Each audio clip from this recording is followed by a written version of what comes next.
My argument is that if it's a new drug, they deserve a fair rate of return. And that should be not forever, but that should be for a reasonable period of time. We need to increase the pipeline for generics to compete with pharmaceuticals.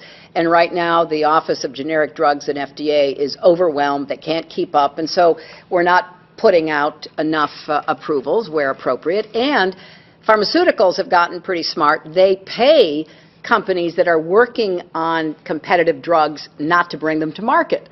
So they don't have the competition. It's called pay for delay.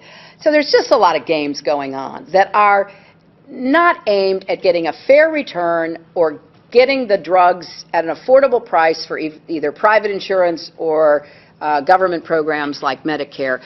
And if we don't start tackling it now, it will only get more expensive. It will only get harder for people to afford the drugs that they need. And that's why I'm making it a big part of my program for how we improve the Affordable Care Act. And I also am looking at how we cap out-of-pocket costs because we now have evidence that people with these big deductibles that are being imposed on them are not seeking care. So we're going to end up back in the same, problem that we had before, where people can't afford care, so they don't get care. They get sicker before they get to the doctor because they can't afford the deductible. So I want to look.